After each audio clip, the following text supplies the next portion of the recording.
کہ اے اللہ تعالیٰ تو نے جتنی بھی چیزیں پیدا کی ہیں ان سب چیزوں کی برائی سے میں تیری پناہ مانگتا ہوں۔ اب اللہ تعالیٰ نے جتنی بھی چیزیں پیدا کی ہیں ہر چیز کے کچھ نہ کچھ فائدے ہیں اور ہر چیز کے کچھ نہ کچھ نقصانات ہیں۔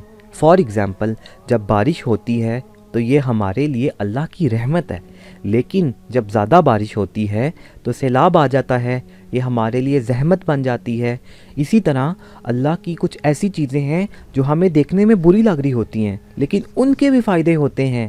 وہ کیا؟ جیسے کوئی بیماری، جب بیماری ہوتی ہے تو ہمیں بڑی تکلیف ہوتی ہے، ہمارے سارے کام رک جاتے ہیں، ہمیں درد ہوتا ہے، لیکن اس کا فائدہ کیا ہے؟ اس کا فائدہ یہ ہے کہ اگر بیماری نہ ہو تو ہمیں صحت کا احساس کیسے ہوگا؟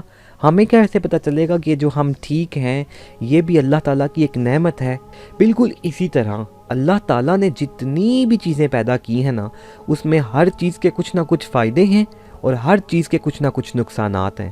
وَمِن شَرِّ مَا خَلَقَ، اس آیت میں ہم اللہ تعالیٰ سے یہ دعا مانگ رہے ہیں کہ اے اللہ تعالیٰ جتنی چیزیں تو نے پیدا کی ہیں اس میں ہر چیز کے جو نقصانات ہیں، جو ڈس ایڈوانٹیجز ہیں، اس سے میں تیری پناہ مانگتا ہوں، اس سے مجھے دور رکھنا۔ وَمِن شَرِّ غَاسِقٍ إِذَا وَقَبَ، کہ اے اللہ تعالیٰ میں رات کی برائی سے جب اس کا اندھیرا چھا جائے تو تیری پناہ مانگتا ہوں۔ تو اب بات یہ ہے کہ رات کی کون سی برائی ہوتی ہے؟ آپ نے غور کیا ہوگا کہ جب رات ہوتی ہے تو انسان کو نقصان پہنچانے والی جتنی بھی چیزیں ہوتی ہیں جیسے سانپ، بچھو، وہ ساری جو ہیں وہ باہر نکل آتی ہیں اور ہمیں نظر بھی نہیں آتی۔ اور حدیث میں آتا ہے کہ نبی صلی اللہ علیہ وآلہ وسلم نے فرمایا کہ جب رات کا اندھیرا شروع ہونے لگے تو اپنے بچوں کو اپنے پاس گھر میں روک لیا کرو، کیونکہ یہ وہ وقت ہوتا ہے جب شیاطین زمین پر پھیلنا شروع ہو جاتے ہیں۔ اسی وجہ سے تو ہمیں کہا گیا ہے نا کہ جب رات کو آپ سونے لگیں تو اپنے برتنوں کو ڈھک کر سویا کریں۔ تو یہ رات کے ٹائم جو ہے کچھ ایسی اللہ کی مخلوق باہر نکلتی ہے جس کا ہمیں علم نہیں ہوتا، ہم اس کی برائی سے اللہ کی پناہ مانگ رہے ہیں یہاں پر۔ وَمِن شَرِّ النَّفَّاثَاتِ فِي الْعُقَدِ، کہ اے اللہ تعالیٰ جو لوگ گرہوں پر پڑھ کے پھوکے مارتے ہیں، جو لوگ کالا جادو کرتے ہیں، میں ان سے تیری پناہ مانگتا ہوں۔ بالکل جادو میں کوئی حقیقت ہے لیکن اللہ تعالیٰ نے ہمیں اس سے منع کیا ہے۔ اسی طرح ہاتھوں کی لکیروں میں بھی کوئی حقیقت ہے لیکن اللہ تعالیٰ نے ہمیں اس سے منع کیا ہے۔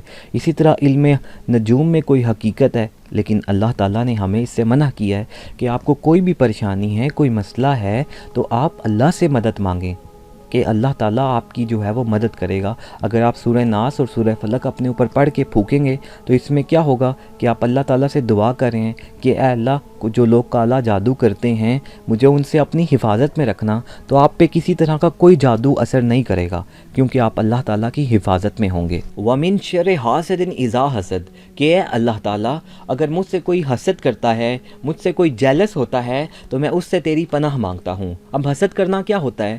فار ایگزامپل اللہ تعالیٰ نے آپ کو کوئی خوشی دی ہے، اللہ تعالیٰ نے آپ کو کوئی نعمت دی ہے جو آپ کے اپنوں میں، کوئی قریبی دوستوں میں، رشتہ داروں میں، بھائی بہن میں وہ نعمت نہیں ہے، تو ہو سکتا ہے کہ اس کے اندر یہ آگ لگی ہوئی ہو کہ یہ نعمت اس کے پاس کیوں ہے، یہ اتنا کامیاب کیوں ہے، اس کے پاس اتنی خوشیاں کیوں ہیں، میرے پاس کیوں نہیں ہیں۔ تو وہ یہ چاہے گا، وہ جیلس ہوگا، وہ یہ چاہے گا آپ کو نقصان پہنچانا چاہے گا، وہ یہ چاہے گا کہ آپ سے یہ خوشی، یہ نعمت یہ چھن جائے اور یہ اس کو مل جائے، تو وہ آپ کو نقصان پہنچانا چاہے گا۔ اب ہمیں تو نہیں پتہ ہوتا کہ ہمارے آس پاس ہمارے اپنوں میں کون ہم سے حسد کرتا ہے، تو اس وجہ سے اللہ تعالیٰ نے ہمیں یہ دعا سکھائی ہے کہ جس سے کوئی اگر ہم سے حسد کرتا ہے، کوئی ہمیں نقصان پہنچانا چاہتا ہے، تو ہم یہ سورہ فلق پڑھیں گے۔ اس کی آخری آیت میں ہم اللہ تعالیٰ سے حفاظت مانگ رہے ہیں کہ اے اللہ تعالیٰ اگر کوئی ہم سے جیلس ہوتا ہے، کوئی ہم سے حسد کرتا ہے، ہمیں نقصان پہنچانا چاہتا ہے، تو اس سے ہماری حفاظت کرنا، ہم تیری پناہ مانگتے ہیں۔ تو یہ تھی ہماری سورہ فلق۔ اس میں ہم نے کیا سیکھا ہے؟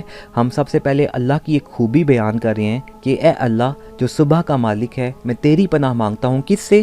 4 چیزوں سے۔ ایک، جو ہر چیز جو اللہ تعالیٰ نے پیدا کی ہے، سب چیزوں کی برائی سے ہم اللہ سے حفاظت مانگ رہے ہیں۔ سیکنڈلی، رات کی برائی سے، جب اس کا اندھیرا چھا جاتا ہے، شیاطین زمین پر نکل کے آتے ہیں، تو ہم اللہ سے کہہ رہے ہیں کہ اے اللہ ہماری حفاظت فرمانا۔